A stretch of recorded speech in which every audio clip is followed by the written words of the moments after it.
सोमनाथ महादेव की कथा का श्रवण करेंगे।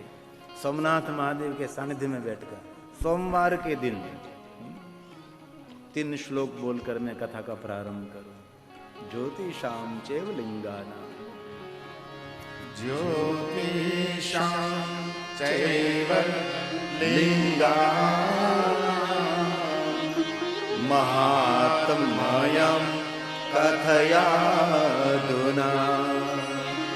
उत्पत्तिं च तथा केशं ब्रूहि सर्वं यथा श्रुतं।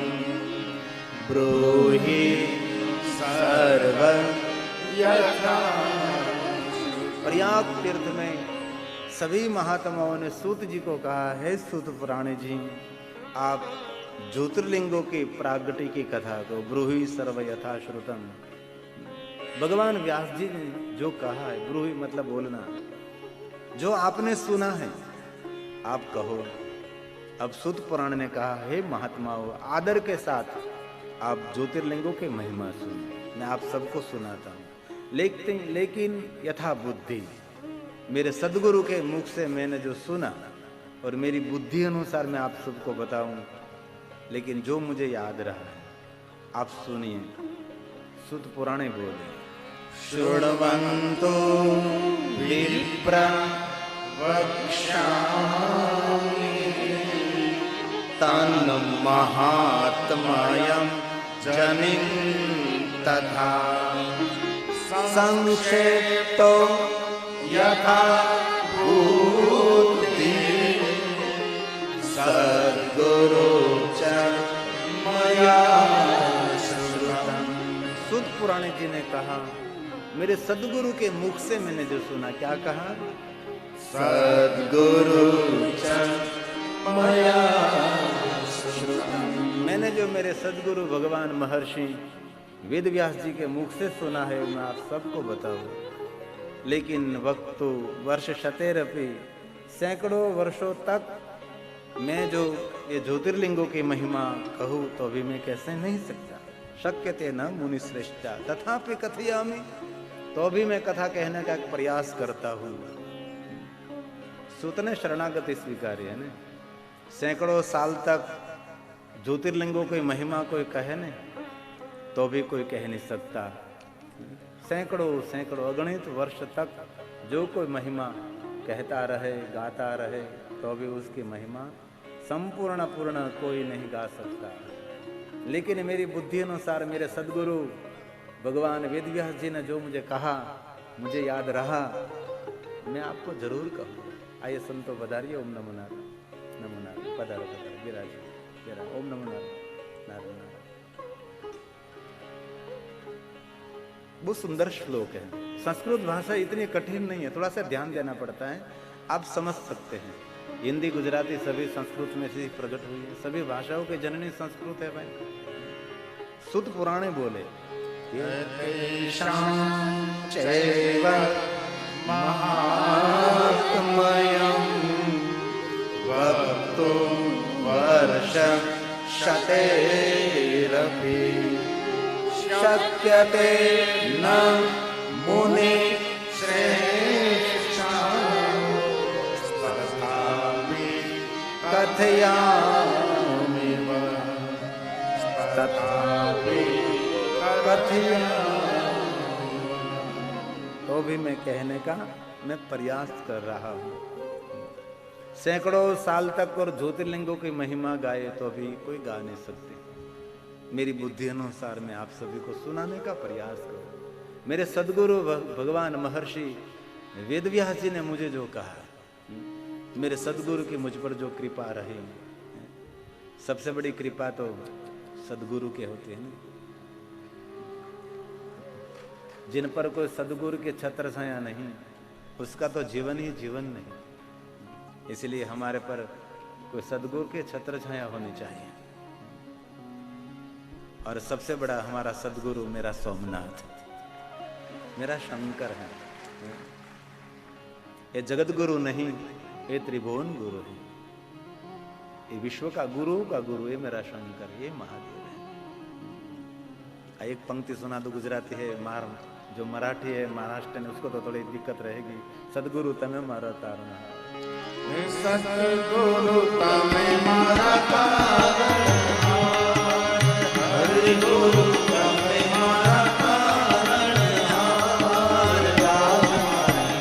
राखो निर्भर धीरे प्रभु, तमे सांभळजो गुरु ये। बोलिए साथ में, सद्गुरु तमे मारा तारणहार, हरि गुरु तमे मारा तारणहार।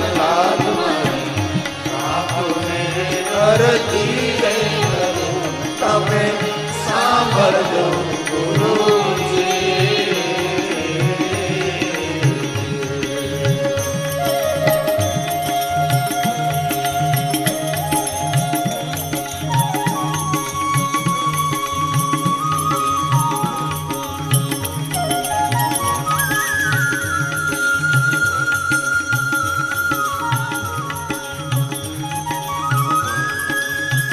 अपने अपने सदगुरु को याद करें।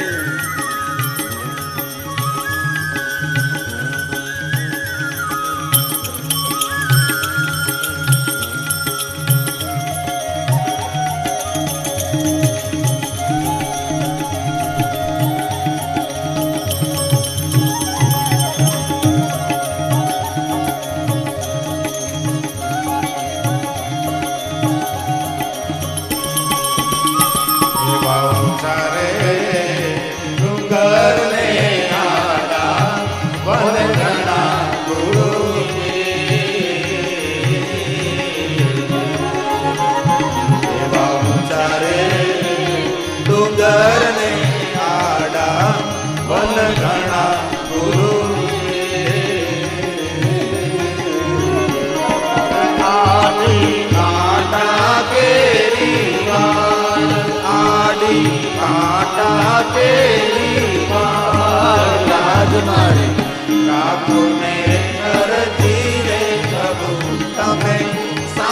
सांभल जो गुरु बोलिए सतगुरु तमे मारा तारण हरि गुरु तमे मारा तारण अरजी रे प्रभु तमे सांभल जो गुरु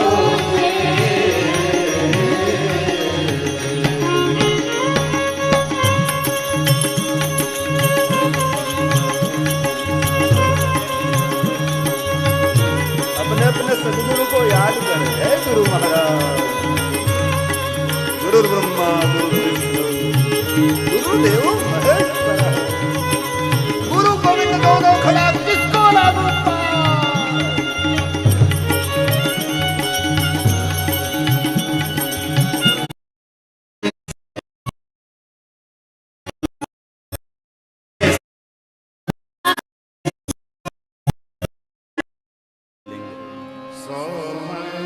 सोमनाथं च तेषां प्रथमः परिकीर्तितः तन्महात्म्यं शृणु मुने प्रथमं सावधान मन को सावधान करके प्रथमं सुत पुराण जी ने कहा है महात्माओं अत्रि पुत्र चंद्र अत्रि पुत्र भगवान दत्तात्रेय अत्रि पुत्र दुर्वासा मुनि त्रय मां अनुसुया के पुत्र हैं। भगवान दत्तात्रेय भगवान विष्णु का अंश अवतार है। दुर्वासा मुनि शंकर जी का अंश अवतार है। चंद्र ब्रह्मा जी का अंश अवतार है। उनकी भी बहुत सुंदर दिव्य कथा है। अत्रि और अनुसुया का पूरा जीवन चरित्र शिव पुराण में है। अत्रि महाराज और अनुसुया जी को याद करने मात्र से पवित्रता मिलती है। देखो जरा चिंतन करो, अत्रि और अनुसुया को याद करने से पवित्रता मिलती है तो उनका जीवन कितना पवित्र होगा, उनका जीवन कितना ऊंचाई भरा होगा। देखो तो सही, जिनका नाम लेने से पवित्रता मिलते उनका जीवन कितना कितना दिव्य होगा। अत्रि और अनुसुया के पुत्र दत्तात्रेय भगवान, उनको प्रणाम करें। दुर्वासा जी को प्रणाम करें। क्यों? सोमनाथ महादेव की कथा चंद्र के जीवन चरित्र के साथ है। चंद्र युवान है, महात्माओं की सेवा करें। चंद्र एक सबसे बड़ा सेवक है। कठिन धर्म तो सेवा है।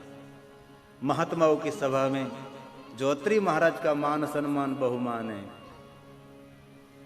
और आज उसके पुत्र चंद्र का भी मान सम्मान बहुमान है। महात्मा सभी उनका आदर करते हैं। क्यों? सेवक है, सबकी सेवा करता है। चंद्र युवान है, युवानी सेवा थे शोभे। चंद्र के मन में एक विचार प्रकट हुआ कि मैं युवान हूं, मुझे विवाह करना चाहिए, लेकिन ऐसी कोई मुझे कन्या मिले जिनमें सेवा भाव, जिनमें लागणी प्रेम आदर होना चाहिए, सुसंस्कारी हो, मेरी सेवा कार्य में जो मुझे मदद करे, ऐसी कोई कन्या ने सुकन्या मिले तो मुझे विवाह करना है। एक दिन चंद्र महाराज यज्ञनिमित्त नैमी शरण गए। वहाँ प्रजेश दक्ष की बहुत सारी पुत्री यज्ञनारायण का दर्शन करने पधारी थी। इसमें वीरणी की पुत्री जिनका नाम है रोहिणी, रोहिणी और चंद्र का मिलन हुआ। रोहिणी ने कहा, चंद्र मैं भी युवान हूं, मुझे विवाह करना है, लेकिन मुझे कोई प्रतिष्ठित युवक मिले, समाज में जिनका मान सम्मान प्रतिष्ठा हो, ऐसा कोई कर्मनिष्ठ हो, मुझे विवाह करना है। चंद्र ने भी अपनी बात कही कि मुझे भी विवाह करना है, लेकिन ऐसी कोई कन्या मुझे मिले कि मेरी सेवा कार्य में मुझे मददरूप हो। दोनों के विचार दोनों एक बने, निर्णय लिया गया। चंद्र ने कहा मैं मेरे पिता को कहूँ, और रोहिणी ने कहा मैं मेरी माता वीरणी को कहूँ। दोनों पक्ष में बात हुई और दोनों मिले। अत्रि महाराज ने कहा, प्रजेश दक्ष, आपकी पुत्री जो रोहिणी है ना, उनके साथ मेरा पुत्र चंद्र कहता है कि विवाह करना चाहते हैं, आप क्या कहते हैं? कोई भी प्रश्नोत्तरी नहीं की। दक्ष महाराज ने कहा, आपका पुत्र चंद्र प्रतिष्ठित व्यक्ति है, मेरी पुत्री रोहिणी का विवाह आपके पुत्र चंद्र के साथ करने के लिए मैं कहता हूं। अत्रि महाराज की बहुत प्रसन्नता हुई, अनसुया जी बहुत प्रसन्न हुई, कोई भी प्रश्न नहीं हुई। असमानता कितनी है? चंद्र एक ऋषि का पुत्र है, पर्ण कुटीर में रहता है, आश्रम में रहता है, और ये रोहिणी कौन है? ये राजा की पुत्री है, राजमहल में रहती है। ये महाराजा, महान शताधीश, ये प्रजेश की पुत्री है, ये ऋषि का पुत्र है। लेकिन यहां संपत्ति की बराबरी नहीं है। संपत्ति की बराबरी में देखो तो ये तो ऋषि हैं, ये तो वन में रहे, कामद वन में, कामदगिरी पहाड़ के पास अत्रि महाराज अनसुया का सुंदर आश्रम है। वो तो जंगल में रहने वाला चंद्र, और तो रोहिणी तो राजमहल में पलती है, राजमहल में रहती है। यहां कोई संपत्ति की बराबरी नहीं है, यहां तो संस्कार की बराबरी है। हम सब क्या करते हैं? हम संपत्ति की बराबरी देखते हैं, संपत्ति की बराबरी नहीं, संस्कार की बराबरी देखें। दोनों पक्ष में बहुत प्रसन्नता हुई, और दक्ष महाराज ने कहा कि अत्रि महाराज, हमारे परिवार में एक निर्णय लिया गया कि जिनके साथ ये रोहिणी विवाह करेगी, उनके साथ उनकी जो बहन है 26, वो भी उनके साथ ही विवाह करेंगे। इसलिए आपका पुत्र चंद्र मेरी 27 पुत्रियों के साथ विवाह करे। पहले तो चंद्र ने कहा कि नहीं, मुझे तो रोहिणी के साथ विवाह करना है, लेकिन परिवार में एक निर्णय लिया गया था। अंत में चंद्र ने कहा, कोई बात नहीं। प्रजेश दक्ष ने अपनी 27 पुत्रियों का विवाह अत्रि पुत्र चंद्र के साथ किया, सबको विदाई दी। अत्रि और अनसुया का आश्रम में एक साथ 27 पुत्र वधुओं का आगमन हुआ, सबका स्वागत हुआ। आश्रम में पूरी रौनक और पूरा प्रकाश और दिव्यता आ गई। हमारे घर में एक पुत्र वधु आती है तो हमारा घर हरा भरा लगता है। इसके तो आश्रम में एक साथ में 27 पुत्र वधु का आगमन हुआ, कोई शिकायत नहीं, कोई फरियाद नहीं, सब अपना अपना काम कर रहे हैं। अत्रि महाराज के आश्रम में कोई वस्तु की कमी नहीं थी, एक तप का बल था। मांगो ने वस्तु मिले ऐसा नहीं, मन में जो कामना करे वो सब कुछ मिल जाता था।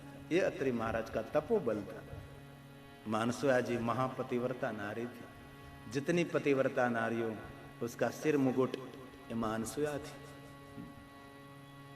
जो कोई नारी नित्य अनसुया जी को याद करे तो उनका पतिव्रत धर्म अखंड रहता है। कोई भी बहन अनसुया को रोज याद करे, उनको पवित्रता मिलती है। आश्रम में सब कुछ ठीक ठाक चल रहा है, कोई शिकायत नहीं, कोई फरियाद नहीं। समय बीतने लगा। हुआ ऐसा,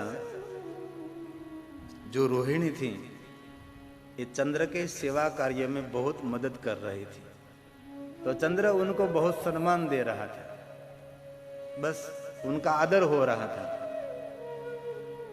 रोहिणी का आदर देखकर और दूसरों को किसी को ईर्ष्या नहीं हुई, लेकिन उनके साथ जो आई थी 26 उनकी बहन, उनके मन में ईर्ष्या प्रकट होने लगी और परस्पर बात करने लगी, हम भी चंद्र की पत्नी हैं, जो सम्मान रोहिणी को मिल रहा है वो सम्मान हम सबको नहीं मिल रहा है। और रोहिणी के साथ सब झगड़ने लगी। चंद्र ने कहा, आप शांति से रहिए, आश्रम में कोई वस्तु की कमी नहीं है, आप सब सेवा कार्य करो। लेकिन जो 26 थी उनको कोई सेवा कार्य में प्रीति नहीं थी। रोहिणी सेवा भावी उसका स्वभाव था। चंद्र बार बार उनको आदर और सम्मान करता था और दिन प्रतिदिन ईर्ष्या की वृद्धि होने लगी। मानव जीवन में सबसे बड़ा खतरनाक कोई रोग है तो उनका नाम है ईर्ष्या, जलन।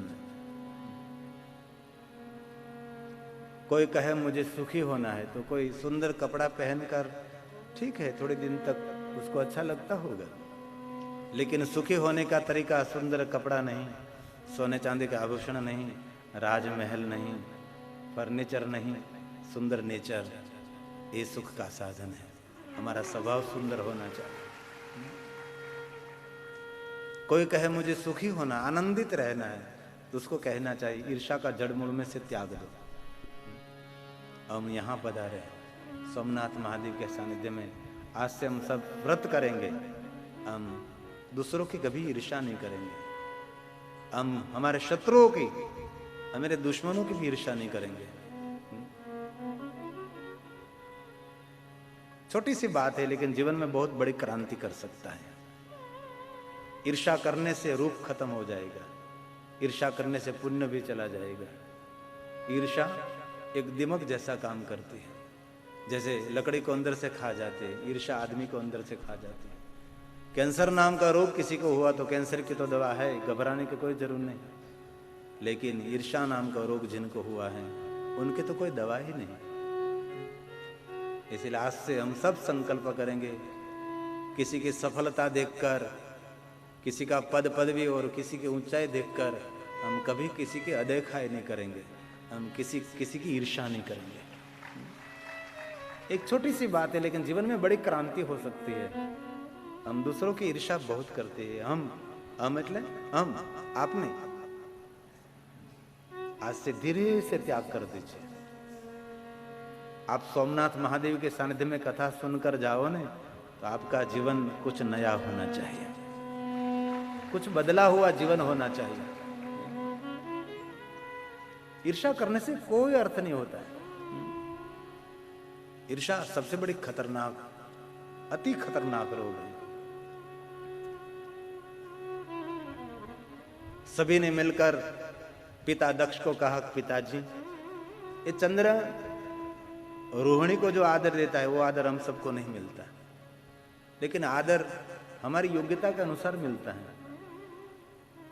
जीवन में एक बात बहुत याद रखने जैसी है, हमारी योग्यता हो उससे कम आदर मिले ना तो जीवन में कोई खतरा नहीं है, लेकिन हमारी योग्यता नहीं है और कोई बड़ा आदर दे देने तो इसमें बड़ा खतरा रहता है। इसलिए मान सम्मान आदर की भूख कभी मिटती ही नहीं। दूसरों का कितना ही सम्मान करो, कितना ही आदर करो, उनको ऐसा लगता है अभी भी आदर होने लगे। सम्मान की भूख अच्छी नहीं, प्रशंसा की भूख तो बहुत खतरनाक है। हमारी कोई प्रशंसा करे, हमारी कोई प्रशंसा करे, कभी नहीं।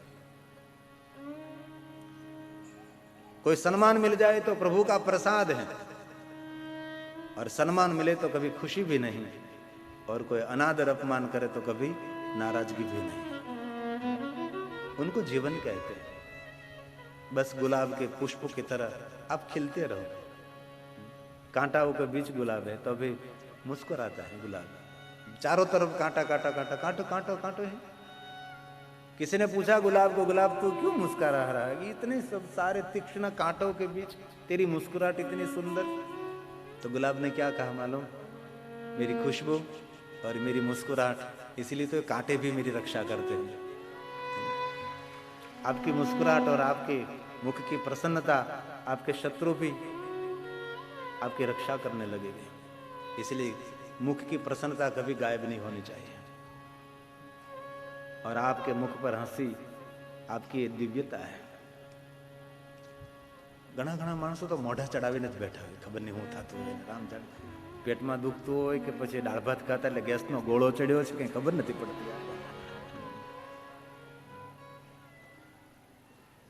ચહેરો હડેલો હારો પણ ચડેલો નહીં હારો। પેલો હડી ગયો હોય ને તો એની કંઈક દવા થાય, પણ પેલો ચડેલો હોય ને એની કોઈ દવા જ નહીં, એટલે મોઢું ચડાવીને નહીં બેસે। અમારા વિડીયોવાળા ભાઈ એવા છે ને જે મોઢું ચડાવીને બેઠા ને તેનું જ રેકોર્ડિંગ કરે, બોલો। 3 કલાક તો તમારે પ્રસન્ન જ રહેવાનું છે। महाराष्ट्र वासियों थोड़ा सा गुजराती सीख जाइए आप।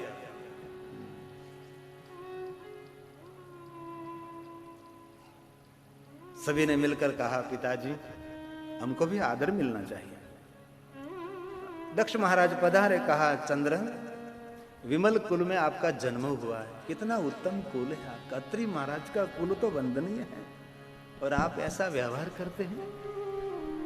आपका जो व्यवहार है, वर्तन विषम त्वै नरक प्रदमी रीतम, ये जो आपकी रीत है, ये नरक में गिरने की रीत है। आप रोहिणी को बहुत सम्मान दे रहे हैं, आप जो उनके साथ है उनका कोई सम्मान नहीं। ये जो आपका व्यवहार है ये दुख का कारण बनेगा, इसलिए आप समान दृष्टि से सबको देखें। वडिल उनको कहते हैं जिनके हृदय में क्षमा नाम का भाव हो, जिनकी दृष्टि में समानता हो, उनको वडिल कहा जाता है। इस दुनिया में वडिल बहुत कम लोग होते हैं, ज्यादा लोग तो वृद्ध होते हैं, बुढ़े लोग होते हैं, वडिलता नहीं होते। वडिल उनको कहते हैं जिनका स्वभाव वट वृक्ष जैसा होता है, विशाल स्वभाव, विशाल हृदय, समान दृष्टि, क्षमा नाम का भाव, उनको वडिल कहते हैं। ए वडिल, उनको वडिल कहा जाता है। बड़े व्यक्ति वडिल, मूर्धन्य व्यक्ति वडिल। चंद्र ने हाथ जोड़कर कहा पिताजी कोई बात नहीं, अब मैं ख्याल रखूंगा। चंद्र तो गुणवान था, अत्रि पुत्र अनसुया का पुत्र चंद्र। दक्ष महाराज तो चले गए, लेकिन यहां तो कोई ऐसा कोई भाव नहीं था कि भाई उसका ज्यादा आदर करे, उसका कम आदर करे। लेकिन चंद्र का एक स्वभाव बन गया था रोहिणी का आदर करना। बार बार झगड़ा, कंकास, कजिया। अत्रि महाराज अनसुया जी कहने लगी, अरे आप राजा की पुत्री हैं, आप क्यों झगड़ा कर रहे हो? शांति से रहो आप। ये साधु का आश्रम है, ये ऋषि का घर है, ये पर्ण कुटीर है। कोई किसी की बात मानने के लिए तैयार नहीं। सुबह में झगड़ा, दोपहर, शाम, ये निरंतर कंकास झगड़ा चलता ही रहता है। और जहां जिस घर में निरंतर झगड़ा, कंकास, कजिया चलता रहे ना, वहां निर्धनता आती है। इसलिए घर में कभी नहीं शांति का वातावरण रहे। भले पूरे दिन आप झगड़ो, कोई बात नहीं, सुबह में कभी झगड़ना नहीं चाहिए। भोजन करते समय नहीं और संध्या के समय नहीं। इसलिए मैं ऋषि मुनियों ने कहा 3 समय मौन धारण करो। सुबह सुबह में प्रातः काल मौन रहिए, भोजन के समय मौन रहिए और संध्या के समय मौन रहो, क्योंकि मौन रहने से कलह नहीं होता। और शंकर भगवान ने भवानी को कहा, भवानी मुझे बहुत सारे व्रत प्रिय है। 16 सोमवार का व्रत है, साकरिया सोमवार, भाकरिया सोमवार, चांद्रायण व्रत से लेकर नंदा व्रत से लेकर सभी व्रत, त्रयोदशी से लेकर सभी व्रत मुझे प्रिय है। लेकिन सबसे बड़ा मुझे प्रिय व्रत है, इस व्रत का नाम है मौन व्रत। बाबा को बहुत प्रिय है, इसलिए मौन रहिए। मौन रहने से हमारी शक्ति खिलती है, हमारी याद शक्ति बढ़ती है। मौन रहने से रूप भी बढ़ता है, मौन रहने से आयु भी बढ़ती है। इसलिए मौन रहो। बोलो तो धीरे धीरे धीरे धीरे बोलो। एक शब्द बोलने से पहले 2 बार विचार करके बोलिए, और ज्यादा से मौन। और हमारा स्वभाव क्या है, कारण हो तो भी बोले, बिना कारण बोले, जागते समय बोले। कहीं लोग तो नींद में भी बोलते रहते पूरी रात। ये तो भगवान ने कृपा के मरने के बाद बोल नहीं सकते, तो मृत्यु होगी तो भी बोलते बोलते शमशान की यात्रा करेंगे। बड़बड़ाहट बड़बड़ाहट बड़बड़ाहट। कहीं लोग होते बहुत बोलते, कई लोग फोन करते हैं तो भी इतना बोले मोबाइल में, हमारी तो बारी न आवे। दूसरों को बोलने दीजिए थोड़ा सा, आप थोड़ा सा मौन रहो। मौन सबसे बड़ा सद्गुण भी कहा गया है। मौन, आज से हम सब मौन व्रत करेंगे। जैसे 3 घंटे आप कितने मौन रहते हैं, कितनी स्फूर्ति महसूस होती है। घर में भी मौन रहे, मौन व्रत करो आप। सोमवार के दिन हम मौन रहेंगे, त्रयोदशी के दिन हम मौन रहेंगे, एकादशी के दिन हम मौन रहेंगे। बाबा को बहुत प्रिय है मौन व्रत। और शिवालय में जाकर तो पूर्ण मौन रहो आप। बाबा को बहुत प्रिय है मौन व्रत। और शंकर जी ने भवानी को कहा, भवानी सुन, जो मेरा नाम लेकर मौन व्रत धारण करता है ना, वो सबसे बड़ा वक्ता बन सकता है। उनको वक्तव्य की शक्ति मिलती है। जो मौन रहे, इसलिए ज्यादा से ज्यादा मौन रहने का प्रयास करें। फिर से 26 मिलकर पिता के पास गई। अब दक्ष महाराज को दुख हुआ। आइए चंद्र के पास। चंद्र, मैंने एक बार नहीं बहुत बार आपको समझाया, लेकिन आपने मेरी बात कोई मानी ही नहीं। मैंने प्रार्थना भी की। और आज दक्ष महाराज अपनी पुत्रियों के बात में आकर चंद्र को कहने लगे। स्वयं दक्ष बोले, श्रूयतां चंद्र हे चंद्र यत् पूर्वे। मैंने बहुत समझाया आपको, लेकिन आपने मेरी बात मानी ही नहीं। अरे समझाया नहीं, सोन प्रार्थना भी की। प्रार्थितो बहुधा मया न मानिता तवया तस्मात् त्वं च क्षयी भव। तस्मात् त्वं च क्षयी भव। दक्ष महाराज ने श्राप दे दिया, चंद्र आपने मेरी बात मानी नहीं, आपको क्षय रोग होगा। दक्ष ने श्राप दिया, चंद्र को क्षय रोग हो गया, जीर्ण बनने लगा, जर्जरित होने लगा, तेजहीन होने लगा। और 26 ने मिलकर कहा, पिताजी ये क्या किया आपने? समझाने के लिए कहा था, श्राप देने के लिए नहीं। आपने तो श्राप देकर दुख में वृद्धि कर दी हमारी। तब दक्ष महाराज ने कहा, मैंने भी बहुत गलती की, मुझे समझाना चाहिए, और मैंने तो श्राप दे दिया।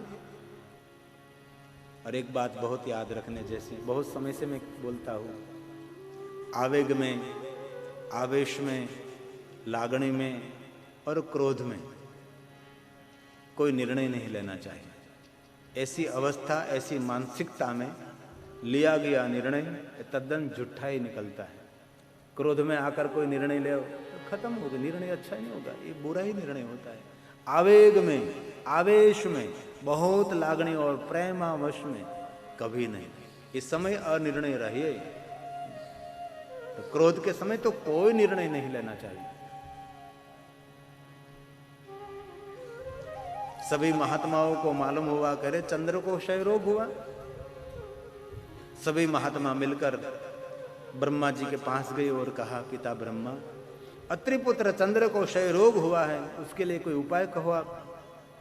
तब ब्रह्मा जी ने कहा, सुनो, अत्रिपुत्र चंद्र को कहो प्रभास तीर्थ में जाकर पार्थेश्वर महादेव की पूजा करें। जिस तीर्थ में हम बैठे हैं, प्रभास तीर्थ में जाकर पार्थेश्वर महादेव की पूजा करके उसको कहो 6 मास में 10 करोड़ मृत्युंजय मंत्र का अनुष्ठान करें, उनको क्षय रोग में से मुक्ति मिलेगी। सभी महात्मा चंद्र के पास आए और कहा, चंद्र, ब्रह्मा जी ने कहा है प्रभास तीर्थ में जाकर पार्थेश्वर महादेव का पूजन करें। मिट्टी में से जो लिंग निर्माण होता है उसको कहते हैं पार्थेश्वर महादेव। और 6 मास में 10 करोड़ मृत्युंजय मंत्र का जाप करो, आपको रोग में से मुक्ति मिलेगी। ब्रह्मा जी ने कहा है। चंद्र महाराज ने कहा, सुनो महात्माओं, प्रभास तीर्थ में जाकर मैं पार्थेश्वर महादेव की पूजा करूं, लेकिन 6 मास में 10 करोड़ मृत्युंजय मंत्र तो एक व्यक्ति नहीं कर सकता, उसके लिए मैं क्या करूं? तब सभी महात्माओं ने कहा, सुनो चंद्र, आपने हमारे सबकी बहुत सेवा की है, इसलिए हम सब आपके साथ आएंगे। प्रभास तीर्थ में आपके लिए हम सब मंत्र जाप करेंगे, और मंत्र जाप करके जो पुण्य हमको मिलेगा वो पुण्य हम आपको अर्पण कर देंगे। आपके लिए हम सब मंत्र जाप करेंगे। आपने किसी का काम किया होगा ना, तो आपका काम करने वाला कोई तो मिल जाएगा, लेकिन आपने किसी का काम किया ही नहीं, तो आपका काम करने वाला कौन मिलेगा? कोई नहीं। એને જીવનમાં ખૂબ યાદ રાખવું, કોઈ દિવસ એવું ન બોલવું કે મારે કોઈને જરૂર નથી। કોઈ કોઈ માણસો એવું બોલતા હોય ને, મારે કોઈને જરૂર નથી। અરે ભાઈ, જીવતા માણસને 1000 માણસની જરૂર પડે છે। મરી જાય ત્યારે પણ 4 જણા ઉપાડવા વાળાની જરૂર પડે છે, 1 જણો અગ્નિ લેવા વાળો જોઈએ છે। જીવનમાં ભૂલથી એવું નહીં બોલો કે મને કોઈની જરૂર નથી। બધા સાથે સુંદર આપણે સંબંધ રાખવાના, मीठा मधुर। सभी महात्माओं ने कहा, चलो चंद्र, हम प्रभास तीर्थ जाएंगे। असंख्य ऋषि मुनियों के साथ चंद्र महाराज इस तीर्थ में पधारे जहां हम बैठे, प्रभास तीर्थ में आए और सुंदर पार्थेश्वर महादेव शिवलिंग निर्माण किया। मिट्टी में से जो लिंग निर्माण होते, जो हमारी महाराष्ट्रन बहनें बहुत आई है, सुबह सुबह में पार्थेश्वर महादेव की बहुत सुंदर पूजा करती है। भगवान महादेव का पार्थेश्वर लिंग स्थापित किया और भगवान पार्थेश्वर की पूजा करने के लिए तीर्थों का आह्वान किया। और भगवान व्यास बोले, उसको कहते हैं पार्थेश्वर, उसको कहते हैं वेणुलिंग, उसको कहते हैं बालों का शिवलिंग, मिट्टी में से बनता है, वो है पार्थेश्वर महादेव। भगवान शिव की पूजा के लिए तीर्थों का आह्वान किया गया।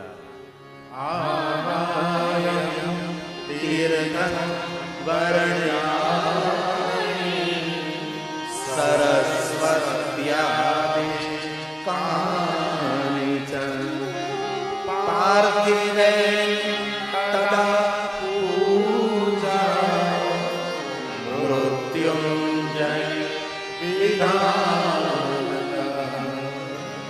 मृत्युंजय। भगवान पार्थेश्वर महादेव की पूजा करने के बाद सभी महात्मा मिलकर मृत्युंजय मंत्र का जाप करने लगे। सुबह से लेकर शाम तक मृत्युंजय मंत्र का जाप करें और संकल्प करके चंद्र को मृत्युंजय मंत्र का जाप अर्पण करें। चंद्र के लिए सब जाप कर रहे हैं। महादेव के भक्तों के लिए एक मृत्युंजय स्तोत्र भी है। इसमें परम शिव भक्त होंगे उनको मालूम होगा, जो मृत्युंजय स्तोत्र है उसका नित्य पाठ भी करना चाहिए। मृत्यु को जीतने वाला स्तोत्र है। इसमें भाव ऐसा व्यक्त किया गया है कि भगवान महादेव आपके चरणों में जब तक मेरा मस्तक झुकता रहेगा तब मृत्यु मेरे निकट भी नहीं आ सकती, ऐसा भाव प्रकट किया है। क्यों? तो मृत्यु के देव, मृत्यु पर जीत देने वाला तू देव है। इस स्तोत्र को कहा मृत्युंजय स्तोत्र। बहुत सारे इसमें शिव भक्त होंगे जिनको स्तोत्र कंठस्थ होगा। थोड़ी पंक्ति का गान करेंगे क्योंकि सोमवार भी है और मेरे सोमनाथ का सानिध्य भी है। मैं बहुत सोमनाथ महादेव को प्रार्थना करता हूँ, आप सब आरोग्यवंत रहें, आप सब तंदुरुस्त रहें, गुलाब की तरह, पुष्प की तरह खिले रहें। सुंदर स्तोत्र है। रुद्रम पशुपति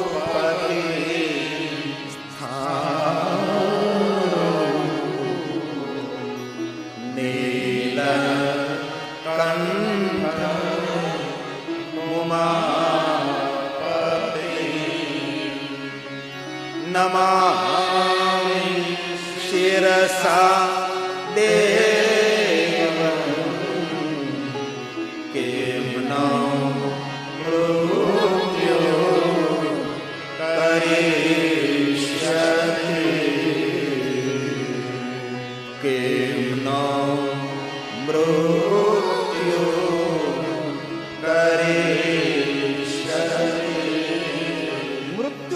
खराब नहीं कर सकेगी जब तक मेरा मस्तक है सोमनाथ आपके चरणों में झुकता रहे। हे रुद्र, रुद्र का अर्थ क्या है? दूसरों का दुख देखकर जिनका हृदय द्रवित हो उनको कहते हैं रुद्र। मेरा शंकर देखने में रौद्र लगता है ना।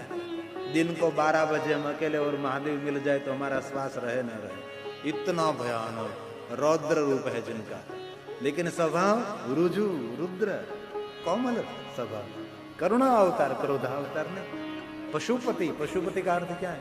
पशु का अर्थ है जीव, जीव का ईश्वर, पशुपति स्थान जो स्थिर रहने वाला। नीलकंठ, कंठ में जो जहर रखता है। उमापति, ए महादेव मैं प्रणाम कर। कालकंठ, कलामूर्ति, कालाग्नि, कालनाशनम, ये सभी शंकर जी के नाम हैं। काल कंठ कला मूर्ति, दुनिया की सबसे कला मेरे महादेव में है। कालाग्नि कालनाशनम,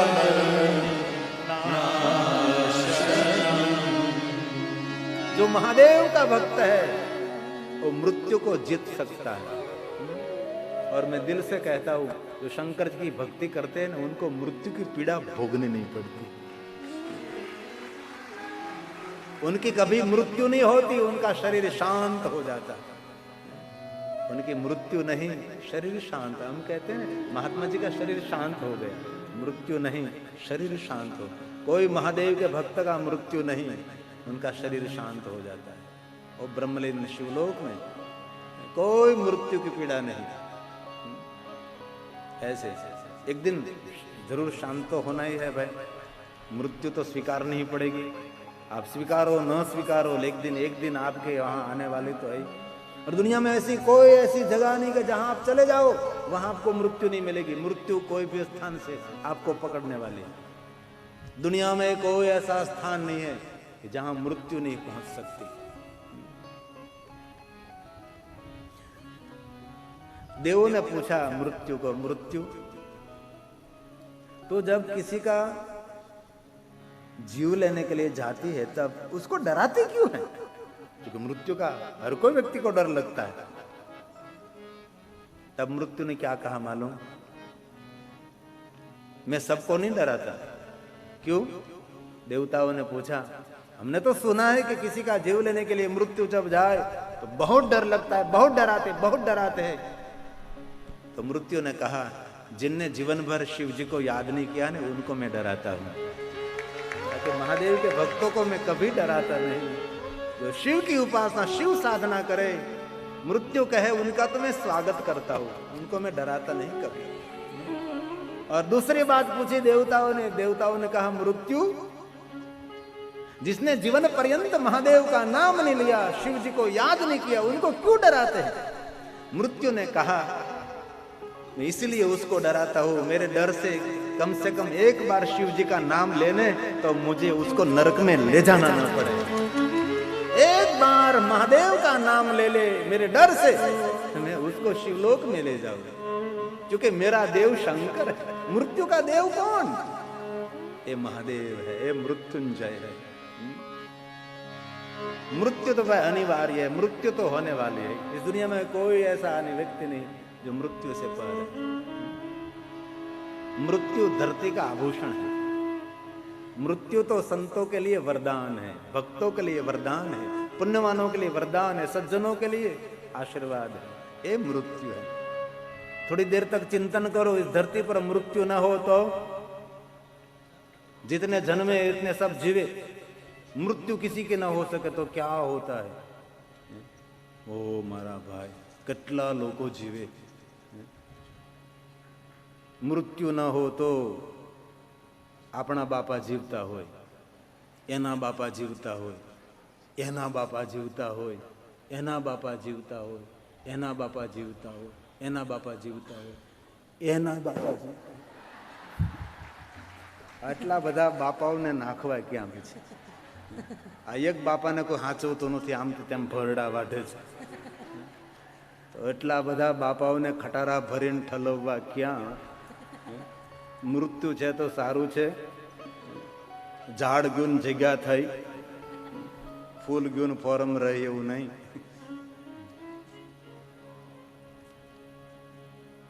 यमराजा પોતાના દૂતો, गुजराती में बोलवा मिले, यमराजा ने कहा अपने दूतों को, दूतों ध्यान रखना, आप सब जा रहे हैं ना, जो एक बात मेरी बहुत आदर के साथ सुनो. यमराजा ने कहा दूतों को, मैं महादेव का भक्त हूं, और यमराज ने अपने करकमलों के द्वारा बहुत सारे शिवलिंगों की स्थापना की है. यमराज महादेव जी के परम भक्त हैं. यमराज ने कहा दूतों सुनो, दो व्यक्ति को मेरे पास नहीं लाना. हो, दो व्यक्ति को मेरे पास नहीं. कौन? एक तो जिसने नित्य भाल में भस्म का त्रिपुंड किया है, उसको कभी यमपुरी में नहीं, बाईपास सीधा कैलाश ले जाओ.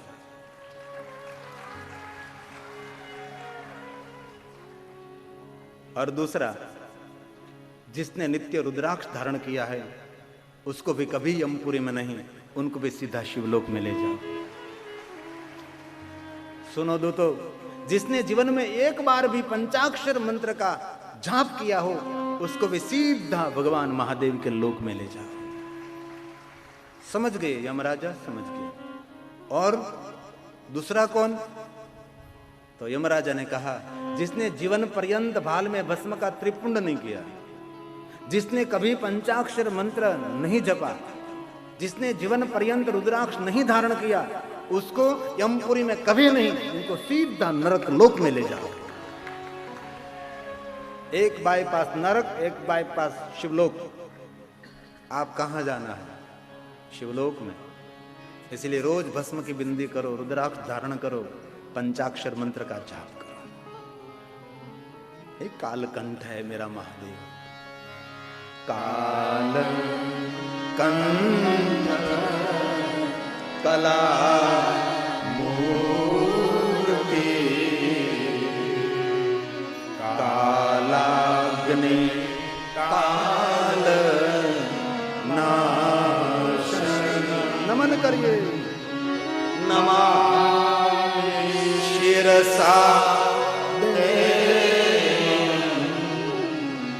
किं न मृत्यु करिष्यति। बोलिए साथ में, किं न मृत्यु करिष्यति। ये मृत्युंजय स्तोत्र है। हे नीलकंठ, हे विरूपाक्ष, हे निर्मल, निरुपद्रव, ये महादेव जी के सभी नाम। निरुपद्रव है शंकर। शंकर में कितना सामर्थ्य, तो भी कोई उपद्रव नहीं, कोई उछल कूद नहीं। कहीं लोगों में कुछ भी नहीं होता, उपद्रव कितना, उछल कूद उछल कूद उछल कूद है। जिनके पास कुछ भी नहीं होता, इसमें अहंकार बहुत होता है। और जिनके पास अभिमान नहीं, उनके पास सब कुछ होता है। मेरे शंकर के जीवन में कितनी निर्मलता, कोई मल नहीं, कोई उपद्रव नहीं। विरूपाक्ष, विचित्र प्रकार का नेत्र, उनको कहते हैं विरूपाक्ष। बाल में नेत्र है, कपाल में नेत्र है, ये मेरा महादेव है। नीलकंठं विरूपाक्षं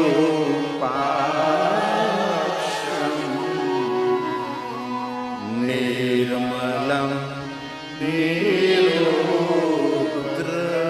कोई मल नहीं मेरे जीवन, महादेव के जीवन में निर्मल शंकर है।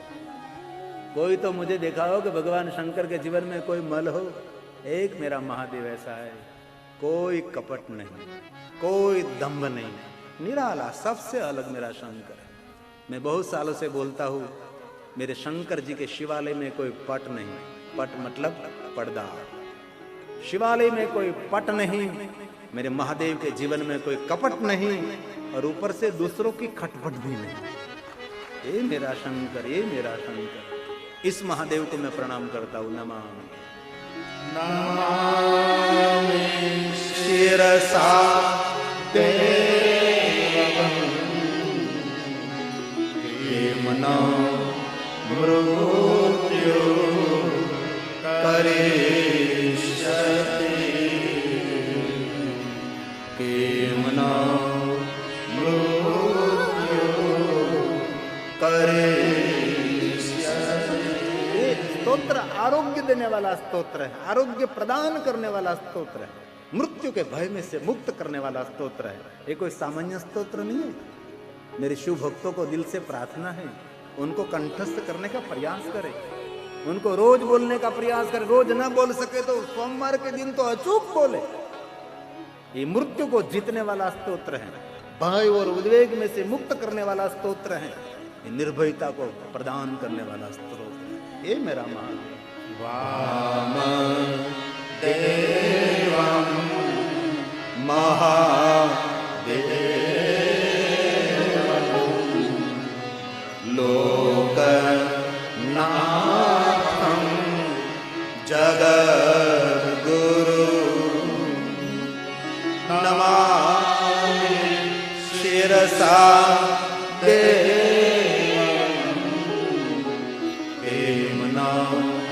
मृत्यु करिष्यति। बोलिए साथ में, किं न मृत्यु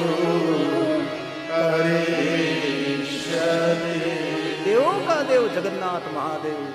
देव देव जगन्नाथ देवेश वृषध्वज। जिनके ध्वजा में वृषभ का चित्र है, ऐसे महादेव। नमामि शिरसा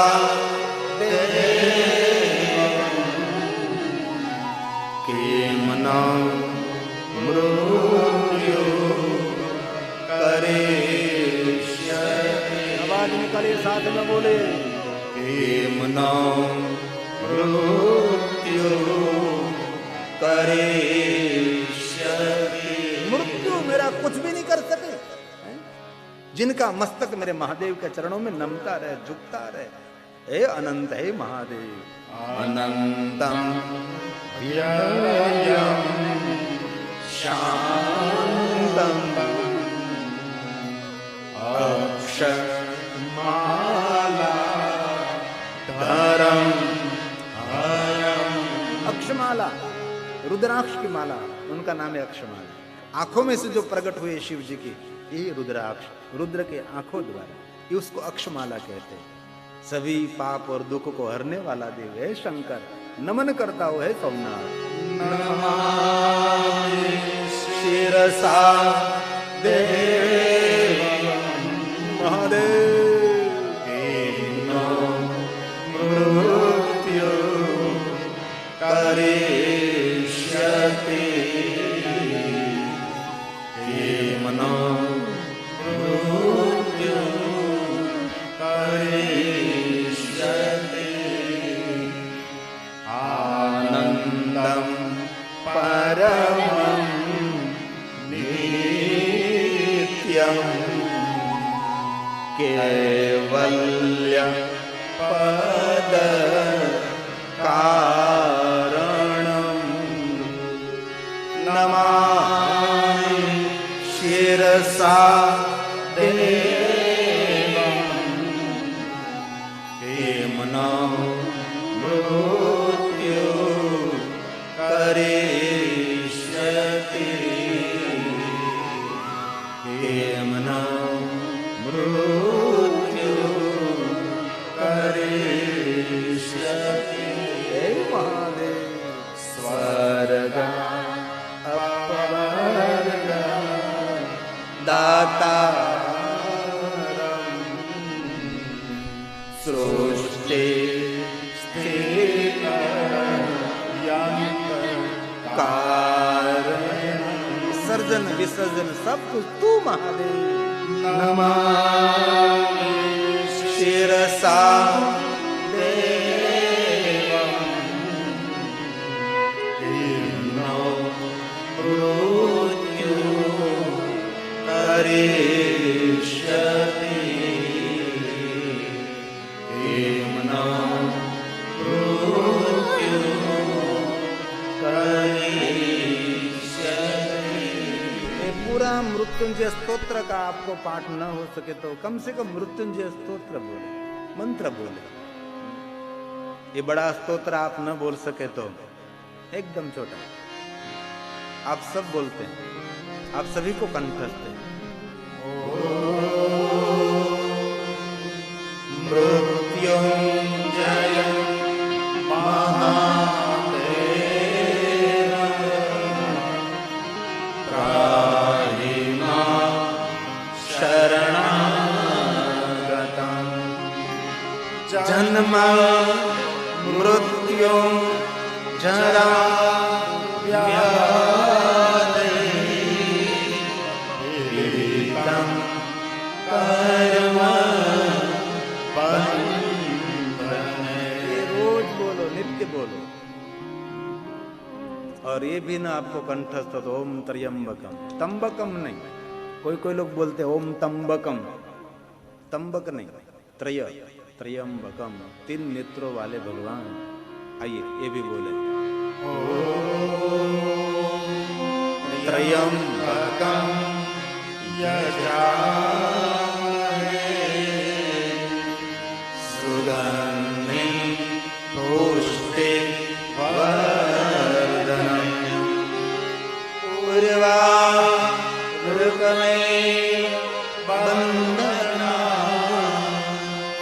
मृत्यु मोक्षे मामृता। कोई भी बोल सकते हैं। आप सबको मृत्युंजय मंत्र कंठस्थ है, इसलिए रोज कम से कम 108 बार बोले। ये न हो सके तो कम से कम 11 बार बोले, 5 बार तो बोले, 3 बार तो जरूर बोलना चाहिए।